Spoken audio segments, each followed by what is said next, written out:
너무 떨립니다. 기도하겠습니다. 주님 감사합니다.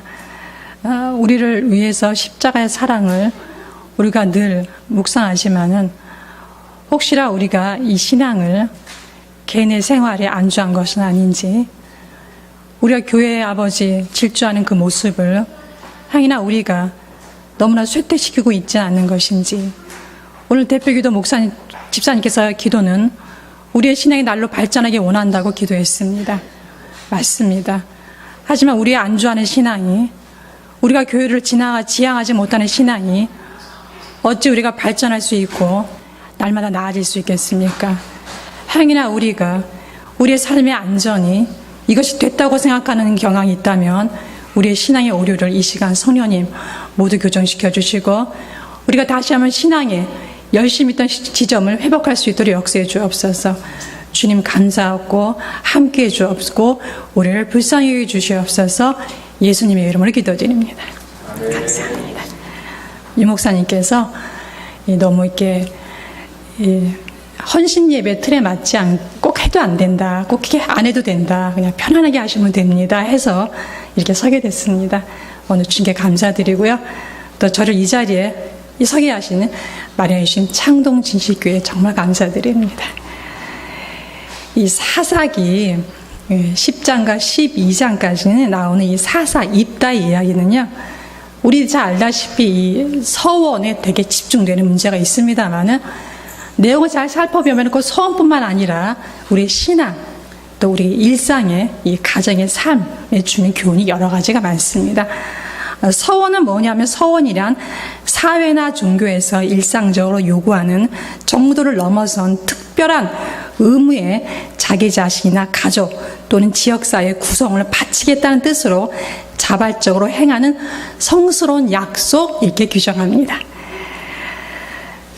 이게 이제 돌아오면 발자국마다 은총이었네. 이게 이제 감리교 이현주 목사님이신데요. 이분은 개신교 영성가이시고 또 이제 동화 작가시고 또 신학자시고 하십니다. 이분이 쓴 책 중에서 209쪽 이하에 이런 글이 있습니다. 제가 하는 것보다 책을 읽는 것이 훨씬 더 실감날 것 같아서 읽어드리겠습니다. 한 20년 세월이 흐른 오늘에 와서야 나는 겨우 깨닫는다. 서약 이야기가 나왔기에 한 토막 에피소드를 여기에 삽입한다. 1971년에서 1972년으로 넘어가는 겨울 어느 추운 날, 아우인 덕주가 잠든 나를 흔들어 깨웠다. 이 덕주는요, 이덕주 교수님이십니다. 한국교회 이야기 등 한국교회사에서 아주 이름 있는 분이시잖아요. 형, 이것 좀 봐. 아우가 가리키는 곳을 보니 요 위에 붉은 피가 꽤 많이 묻어 있었다. 이게 웬 피냐? 아우는 울고 있었다. 기침이 나서 하다 보니 피가 나왔다는 것이다. 순간 몸이 서늘해지는 것을 느꼈다. 아버지가 폐병으로 돌아가시고 나 또한 폐병을 앓더니 이번에는 동생이다. 아우가 울면서 더듬거렸다. 왜 하나님은 이렇게 내 길을 막지? 내 꿈을 왜 이렇게, 뭐가 그렇게 잘못됐다고? 용산고등학교 우등생이었던 아우는 당연히 서울대학을 지원한다고 바약으로 우리 집안에서도 서울대생이 나온다는 기대를 한 몸으로 모으고 있었다. 그런데 원서를 사러 가기 하루 전에 피를 토한 것이다. 국립대학인 서울대학교는 신체 검사에 합격하지 못하면 입학을 할 수 없는 곳이었다. 나는 아무 할 말이 없었다. 피를 토하는 것보다 희망하던 대학의 응시조차 할 수 없게 된 것을 더욱 서러워하는 아우 등을 쓸어주며 건성으로 위로도 안 되는 위로의 말을 몇 마디 중얼거리는데, 갑자기 중학교 때 큰 집에 갔다가 겪은 일이 생각났다. 여름방학이었다. 모두 잠드는 한밤중에 잠이 깨어서 뒤척이다가 아무래도 잠이 오지 않는지라 앉아있는데 문틈으로 노래기란 놈이 들어와 곧장 나를 향하여 기어오는 것이다. 건드리면 고약한 냄새가 나는 놈을 그냥 둘 수가 없고 해서 들고 있던 연필로 녀석의 더듬이를 톡 건드렸더니 신통하게도 방향을 꺾고 한동안 망설이다가 문틈으로 쏙 나가버렸다.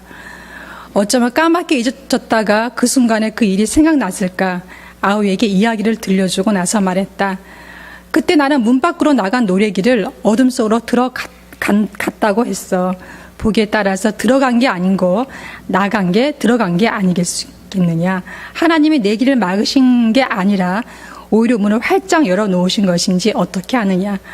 너무 상심 말고 말이 밝거든 병원부터 가자. 의사는 무조건 휴식에 6개월 투약을 지시했다.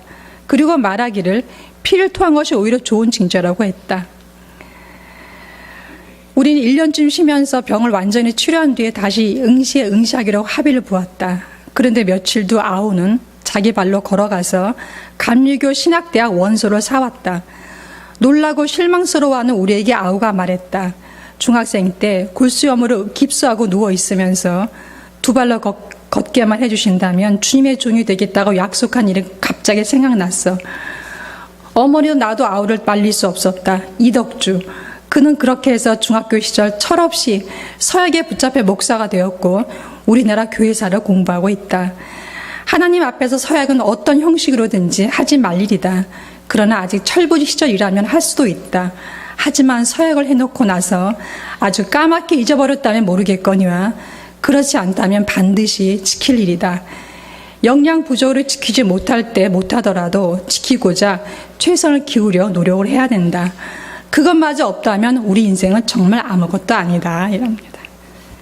이 시간에 혹시 저와 여러분 또 여러분 모두가 혹시나 신앙에 열정 있을 때 중교 혹시 이렇게 서약한 것이 없는지 그것이 생각나는 시간 되기를 소망합니다. 이 사사기 이야기는 성경을 보면은 11장 1절에 길앗 사람 입다는 큰 용사였더라 라는 이런 고정관념을 가지고 우리는 성경을 보다 보니까 입다에게 우리는 너무나 많은 긍정적이고 호의적인 해석을 하게 됩니다. 그러나 성경을 이제 입다 이야기를 이렇게 읽다 보면 우리는 성경을 향해서 두 가지 질문을 할 수 있습니다. 첫 번째 뭐냐면은 전쟁에서 승리만 하면 그죠? 무엇이든 그러니까 재물의 대상에 한계를 짓지 않고 하나님께 드리겠다는 이것을 과연 성경적인 믿음으로 보아야 되느냐?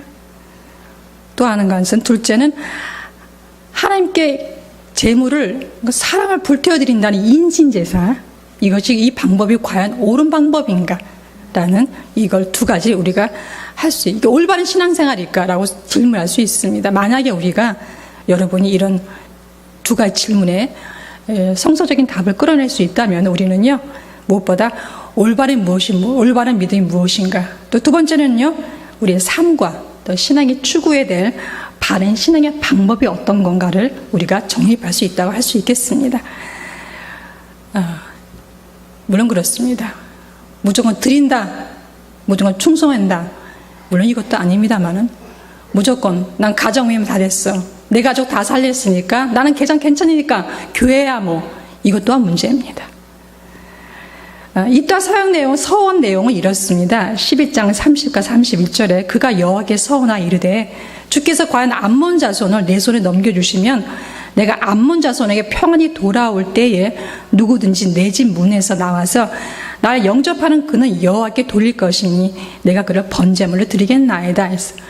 이따른 인물이 지금 여기서 뭐라냐 나를 영접한 그라고 하나님께 드릴 것에 대해서 누군가의 한계를 짓지 않습니다. 이것을 보면서 우리는 참 대단한 믿음이라고 생각하는데 이것은 사실 신앙의 오류라고 할 수 있습니다. 왜냐하면 이 내용을 잘 보면요 지금 하나님과 딜을 하고 있는 거예요. 거래를. 여러분은 그런 거 혹시 기억 있으시지 않나요? 하나님 나 이것만 해주시면 우리가 대학만 가면 뭐 어쩌면 내 중에 충성하겠습니다. 이거 합니다. 우리는 좀 생각을 해봐야 되는 문제죠. 그럼 과연 우리가 충성을 했었겠는가? 열심을 냈겠냐? 가정의 부흥과 교회 부흥이 동반된 신앙이 되어 있느냐? 교회 부흥과 상관없이 가정만 부흥하면 된다. 지금 21세기 기독교는 문제이지만 그렇지는 않습니다. 우리 성도들의 문제는 예수님이 날 위해서 피값으로 나를 구원하셨어 라고만 생각하는데 에베소 보시면 교회도 예수님이 피값으로 세우셨습니다. 교회도 그만큼 중요한 곳이라는 얘기입니다. 그래서 하나님과 거래를 하고 있는 겁니다. 내가 원하는 것 무엇이만 얻어낼 수 있다면 나 지금 이걸 하겠습니다. 이겁니다. 이건 믿음이라고 할 수 없습니다. 그래서 우리가 하나님께서 무엇이든지 어떤 의도를 드리면 다 기뻐하신다. 그건 다 좋은 거다라고 생각하는 것은요, 이건 신앙의 오류라고 할 수 있습니다. 그래서 우리가 만약에 이런 신앙에 우리 교회가 손을 들어준다 못하고 그건 되지 않는 겁니다. 이따의 모습을 보면은요, 어떤 책 구절이 생각납니다. 열심히 지나치면 욕심이 된다. 이겁니다. 우리가 이따의 이런 믿음을 과연 믿음인지 생각해 볼 수 있죠. 우리가 교회 안에서 한 이런 신앙의 행태가 과연 믿음일까? 뭐 이런 거. 내 열심히, 또 이게 과연 신앙일까? 믿음의 형태일까? 내가 좀 하나님 영광 위해서 내 가정만 붙들고 있는 이것이 과연 믿음일까? 생각해 봐야 되는 겁니다. 우리의 신앙생활은 사실은 교회의 과정, 어딘 치중하지 말고 골고루 이게 섬겨야 될 문제가 있다고 할 수 있는 겁니다. 그래서 이따의 모습을 보면은 그걸 알 수 있는 거죠. 이 사람은 지금, 자기 욕심 때문에 자기 뭔가를 위해서 하나님과 거래를 하는 겁니다. 주시면 나 드리겠습니다. 이거죠. 내가 이거 드릴 테니까 주십시오. 라고 좀 하고 있는 것과 같은 겁니다. 근데 이런 서원을 하게 된 배경이 있어요. 이 사람의 성장 과정입니다. 그것은 뭐냐 하면은, 처음에 이제 서원한 배경은 첫 번째는 암몬 자손의 침입입니다. 이게 발단이 됩니다. 그래서 입다가 평화적으로 해결하자고 사신을 보내는데, 이 암몬이 노해버렸어요. 그래가지고 전쟁이 시작되면서 이 서원을 하게 되는 겁니다. 근데, 이 입다는 자기 집에서 그 어머니의 그 위치 때문에 사실 인정받지 못하는 성장 과정을 밟았습니다. 그래가지고 그의 서원은 사실 이런 삶에 일어나는 가정에서의 그 상처와 무관하지는 않습니다. 그래서 형제들로부터 인정받지 못하고 그저 배제되고 또 쫓겨나가지고 어떻게 했죠? 여기 보면은 시장 잡배들의 대장 노릇을 하면서 살아온 인물인 입다에게는 사실은 이 한이 있는 겁니다. 그런데 그에게 드디어 이 한을 풀 기회가 온 겁니다. 11장 8절입니다. 길앗 장로들이 입다에게 이르되 이제 우리가 당신을 찾아온 것은 우리와 함께 가서 암몬 자손과 싸우게 하려 함이니 그리하면 당신이 우리 길앗 모든 주민의 머리가 되리라 하매 그랬습니다. 여기서 길앗 모든 주민의 머리가 되리라 해서 이 머리라는 것은 이제 통치자 수령으로 번역될 수도 있습니다. 그러니까 암몬 자손의 침입으로 이제 이스라엘 백성 두려웠게 된 거예요. 그러니까 자기들이 쫓아낸 입다가 생각난 겁니다. 그래서 그들에게 도움을 청합니다. 여기서 조금 우리가 이제 한 가지 의문점 뭐냐?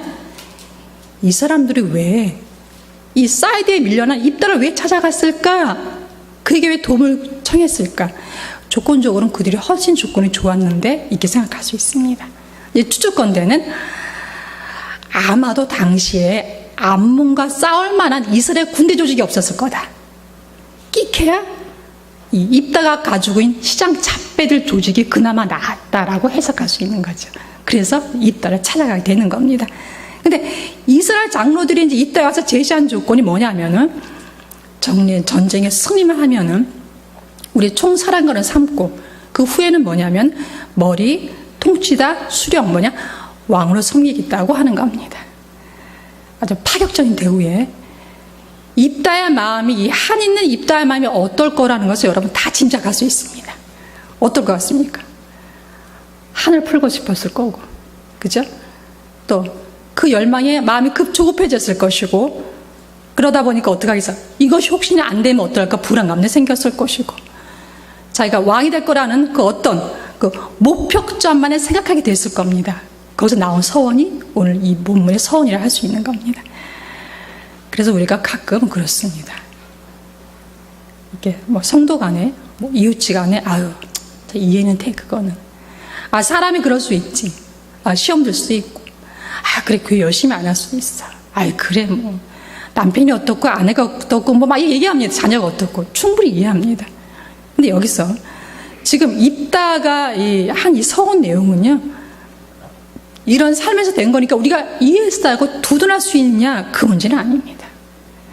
저나 여러분이 막 핑계를 대면서 그죠, 우리 신앙의 계를 피는 것이 과연 이게 신앙의 문제, 삶의 문제겠냐? 아닙니다. 그건 이때도 마찬가지입니다. 지금 이는 뭐냐면은 삶의 정황이 문제가 아니라 신앙 수준의 문제입니다. 그래서 신앙의 수준의 문제가 하나님과 딜을 하게 되는 경지까지 이게 된 거라고 해석하는 거지. 우리가 인간적인 이해는 할 수 있지만 신앙 안에서는 이해하면 안 되는 부분이 이렇다고 할 수 있겠습니까? 그래서 지금 우리가 많은 이 신학적 서적이 쏟아나온 21세기에 살아가는 우리들이 이런 것을 믿습니다. 이것이 좋다라고 옳다라고 여기면 안 되는 거죠. 욕심을 넘어서는 돈을 넘어서지 못하고 욕망을 넘어서는 믿음은 믿음이 아닙니다. 우리가 신앙에 열심을 내지 못하고 안주하는 이유가 뭐겠어요? 뭔가 다른 곳에 여러분의 욕망과 돈과 욕심을 투자하고 있다는 뜻입니다. 이것과 맞물려서 하니까 딜하는 문제다. 또 두 번째 문제는 인신제사 문제입니다. 우리가 이제 믿음의 조상 아브라함입니다. 아브라함의 믿음의 초고백이 어디겠습니까? 그것은 창세기 22장. 그 귀한 아들 이삭을 번제로 드리려고 했던 그 사건이라 할 수 있겠습니다. 근데 하나님께서 분명 번제로 드리라고 말씀하셨는데 가가지고 아브라함이 번제로 드리려고 했을 때 이렇게 막으셨잖아요. 왜 막으셨을까? 그것은 그런 메시지입니다. 아브라함이 살던 그 시대에, 그 당시 시대에 인근의 부족들은 이 자기 신에게 제사 지를 때 사람을 잡는 거예요. 인신제사라는 거예요. 그러니까 하나님 야훼 하나님께서 뭘 말씀하시냐면은 나는 그거 싫다. 나는 인신제사를 거부한다. 이것이 뭐냐? 이삭을 죽이지 않은 메시지이기도 하는 거죠. 그래서 이걸 보면 그렇습니다. 그럼 있다는 왜 도대체 야훼 신앙 안에 있지 않은 이런 인신제사를 언급하게 되었나? 또 그렇다면 우리가 하나님을 좀 원망해 볼 수 있습니다. 이유는 뭐냐면은 분명히 주님께서 아셨는데 인신제사가 안 되는 거 아셨고 당신의 이 사고 안에서는 절대 위배되는 건데 왜 브레이크를 안 걸으셨냐 이거지. 왜 오케이 하셨냐. 그 꽃 같은 그 청춘 그 여청년을 갖다가 그런 죽음을 맞이해야 됐을 것이냐 라고 우리가 하나 앞에 좀 원망도 해볼 수 있는 질문이 사실 입다에 나오고 있습니다. 고린도전서 4장 6절 말씀입니다. 형제들아 내가 너희를 위하여 일에 나와 아볼로를 들어서 본을 보였으니 이는 너희를 하여금 기르던 말씀 밖으로 넘어가지 말란 것을 우리에게 배워 서로 대적하여 교만한 마음을 가지지 말게 하려 함이라 그랬습니다. 1장 5절은 이는 너희가 그 안에서 모든 일 곧 모든 언병과 모든 지식의 풍족함으로 라 나와 있습니다. 이 바울의 1장 5절의 진술을 볼 것 같으면 고린도 교회는 이 신앙은 어느 지점에 좀 도달해 있어요.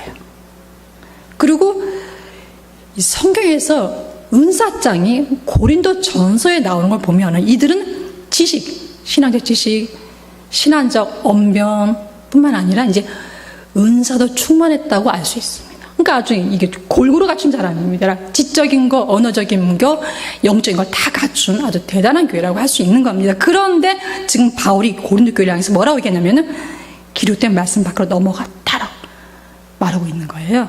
이런 걸 보면 우리가 우리의 신앙을 이 성경 앞에서 정말 묵상해 볼 필요가 있습니다. 우리의 삶은 과연 말씀 밖에 있느냐, 말씀 안에 있느냐 좀 돌아볼 필요가 있는 겁니다. 고린도전서 4장 6절 말씀입니다. 여러분에게 내가 어떻게 신앙생활을 하는 것이, 그러니까 이 말씀을 이렇게 풀으면 그런 얘기예요. 여러분, 제가 이 신앙생활 여러분 하는 데 있어서 어떻게 하는 것이 말씀 안에 있는 신앙생활인 건지 내가 아볼로하고 샘플을 보여줬는데 그런데 불구하고 지금 여러분들은 지금 말씀 밖으로 넘어가는 신앙생활을 지금 하고 있습니다. 풀으면 이렇습니다. 쉽게 얘기하면. 그러니까 이 4장 6절 말씀 한 절만 볼 것 같으면 전체가 아니라 그 한 절을 볼 것 같으면 아마 고린도 교인들이 서로 교회에서 분열하고 대적하면서 또 이게 교만한 마음으로 신앙생활을 한 듯합니다. 여기 한 절 볼 것 같으면은. 그런데 또 이들이 그럼에도 바울이 보기엔 그런데 불구하고 자기들이 신앙의 이 경지에 올랐다고 착각한 성도들이 고린도전서 성도들입니다. 그래서 이런 신앙의 오류를 바로 뭐라 그러냐면은 그것이 말씀 밖으로 넘어간 신앙생활. 말씀은 넘어가 버렸다 얘기하는 겁니다. 그 말씀 밖으로 넘어갔다. 이건 무엇을 의미하겠냐? 쉽게 말하면 이겁니다. 당시 고린도 교회 신앙생활은 성서적이지 않습니다. 두 번째, 진리 지식을 행하는 것이 아닙니다. 열심히 하는데, 그죠? 열심히 하는데 진리 지식을 행하지 않는다는 거죠. 그 다음에 세 번째, 지금 여러분들은 비진리를 치닫고 있습니다. 교회 성도들에게. 그 다음은 그건 오류입니다. 그러니까 말씀 밖에 넘어간 생활을 우리들이 얘기하잖아요. 우리 위로하는 거예요. 아우, 요즘 좀 은혜가 떨어졌어. 이건 은혜가 떨어진 게 아닙니다. 믿음이 아닌 겁니다.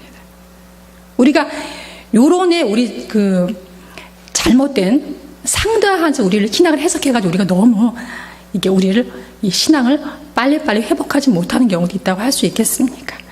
그래서 이제 입다의 인신제사 거론은 입다의 신앙생활을 충분히 알 수 있는 단서라 얘기할 수 있습니다. 그래서 그는 사실 사사기의 전형적인 모습, 신앙 형태입니다. 사사기의 모습이 있습니다. 그때 이스라엘의 왕이 없으므로 사람이 각기 자기의 소견에 옳은 대로 행하였더라. 이걸 다른 성경으로 말하면 사람들은 저마다 자기 뜻에 맞는 대로 하였다. 사람마다 제 멋대로 하던 시대였다. 라고 번역합니다. 그러니까 입다는 지금 가나안 신을 섬기듯이 하나님 섬기는 거예요. 야훼 신을 섬기는데 가나안 신을 섬기는 방식으로 좀 야훼 하나님을 섬기는 겁니다. 그래서 이것이 사실은 신앙의 오류라고 할 수 있는 거고, 우리도 마찬가지로 하나님 섬긴다. 우리 예수님을 섬기는데 성소시 기준 안에 섬겨야지. 그래서 벗어나 섬기면 안 돼요.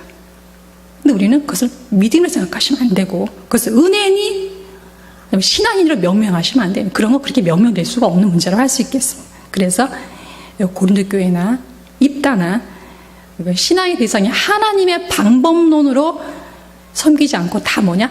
자기 방법대로 하나님을 섬기는 그런 사람들이었다고 할 수 있는 겁니다. 그래서 이런 것을 바로 말씀 밖으로 넘어간 신앙생활이라고 규정할 수 있습니다. 그래서 우리가 예언서를 보면요, 그런 게 많이 나옵니다. 보통은 이제 예언서를 많이 안 읽습니다만 정말 예언서가 정말 은혜스러운 겁니다. 우리 신앙을 교정일 수 있는 것이 복음서 같지만 사실 예언서입니다. 근데 예언서에 뭐라고 나왔냐? 우상 숭배를 어떻게 규정하냐면은 하나님의 방법이 아닌 것을 하나님을 섬기는 것이라고 나와 있습니다. 예레미야서 보시면 그런 선포가 곳곳에 나옵니다. 막 이스라엘이 너무 풍성히 하나님 섬기고 있는데 하나님은 너희는 날 섬기는 게 아니라 그러는 거예요. 근데 그들이 어디가 섬겼냐? 성전에서 제사, 예물 너무 좋은 거 많이 드렸거든요. 근데 하나님께서 나를 섬기는 게 아니다. 너희 지금 우상 숭배하고 있다는 거예요. 그러니까 하나님 보시기에 그런 거예요. 이렇게 이스라엘 백성이 막 가나안 신 섬기듯 자기 섬기니까 하나님께서 그러시는 거죠. 도대체 그거는 어느 신이 계시한 방법이냐? 나는 그 방법 원치 않다. 그 방법은 우상하고 접목하는 거다 얘기하는 거죠. 그래서 우리의 신앙의 문제를, 그죠? 우리가 알고 있는 말씀이라는 것이, 진리라는 것이, 예수의 명령이 어떤 것인지를 참으로 생각하는 것이 입다의 좀 서운 내용이라고 할 수 있는 겁니다. 그래서 우리가 목적이 아무리 좋아도요, 방법도 좋아야 됩니다. 방법이 잘못됐는데도 불구하고 목적이 정말 좋다 해서 방법이 이게 정당화될 수 없습니다. 제가 우리가 신앙생활 하면서 그래 뭐 교회 열심을 내는 문제, 내 신앙을 다시 한번 회복해야지. 그때 어느 때 우리 교인들의 가장 문제가 연륜이 넘을수록 하는 말들, 나 그때 정말 그때 난 너무 열심히 했어. 끝나요. 그때 열심히 했다고 끝나버려요. 그럼 어떡할 거예요? 지금도 열심히 해야지. 하나님은 어제의 의인을 원치 않습니다. 하나님은 오늘의 의인을 원치 않아요. 아무리 과거에 잘해도 소용없어요, 여러분. 오늘 잘하셔야 됩니다. 우린 근데 늘 과거에 살아요. 나 과거 그때 새벽에 열심히 나가고 뭐 봉사하고 뭐 이거 얘기하시는 거예요. 현재 안 해요. 그리고 그걸 자기 위로 삼는데 그렇지 않습니다. 하나님 늘 성경에서 말씀하시기를 나는 어제의 의인을 원치 않는다. 나는 오늘의 의인을 원한다고 말씀하시는 거죠. 우리 현재 오늘이 중요한 겁니다. 그래서 신앙에 우리가 열심히 내는 것 같다 할 수 있겠습니다. 제 목사님들 모임에 갔는데 대표기도하는 목사님 기도가 귀에 너무 쏠 들어오는 거예요. 그러니까 목사를 앉혀놓고 얘기하는 거예요. 목사들을 앉혀놓고 목사님 얘기하시는데 무슨 기도를 하시냐면 이제 사역 얘기를 하고 있는 겁니다. 잘하려 하지 않게 하시고 반듯하게 하옵소서. 이건 아주 신앙적인 겁니다. 잘하는 거 중요하지 않습니다. 어떻게 잘하느냐가 되게 중요한 겁니다. 가정에서도 교회에서 마찬가지죠. 그죠? 근데 나는 잘한다 생각하는 이게 중요하지 않습니다. 성경이 보기에, 다른 사람 보기에 발라지게 바른 거지 나만 옳다고 생각하면 안 됩니다. 교회를 위해서, 가정을 위해서 이거 중요하지 않습니다. 가정을 위하고 교회를 위한 그 방법이 과연 옳은 것인가 생각해 봐야 됩니다. 제가 아신 집사님은 정말 예배 때 막 쫙쫙 눈물을 흘리셨어요, 옛날에. 근데 집에 가면 폭군이세요. 그건 잘못된 신앙입니다. 그것이 눈물이 그 사람의 잘못된 가정생활, 눈물이 또 충성이 잘못된 교회 생활을 정당할 수 없습니다. 앞에서 한 질문 중에요, 마지막 질문에 대한 대답을 하면서 말씀을 마치려고 합니다. 그럼 하나님께서 왜 이 인진세자를, 그죠? 왜 브레이크를 한 것이었냐? 왜 이삭 맞듯이 왜 막지 않으셨냐? 그 꽃다운 청춘이 펴보지도 못하고 죽어야 되는 그 처참한 삶을 어떻게 하시려고 두셨냐? 라고 하나님께 항의하고 싶기도 합니다. 그리고 항의하는 거 그 당연하다고 저는 생각합니다. 이 처녀를 생각하면은. 근데 우리가 하나님께서 오케이를 왜 하셨냐를 생각해 볼 수 있습니다. 일단 이 입다가 번제를 드리겠다고 했었는데 여러분 아시다시피 레위기는 그렇잖아요. 번제는 이 짐승의 재물을 다 각뜨잖아요. 조각 냅니다. 누가 조각 내냐 하면, 여러분 누가 조각 내는 줄 아세요? 재물을 가져온 사람이 조각 냅니다. 제가 재물 가져와서 죽여. 그리고 그 재물 각을 떠요. 그 진짜 제장을 주면 제장이 불에 올립니다. 그럼 제 입다가 뭘 하겠다는 얘기인 줄 아시죠? 딸을 자기가 죽여서 제가 각을 떠서 시쳐서 불에 올리라고 제장에 주겠다는 얘기입니다. 저는 여러분이나 부모잖아요.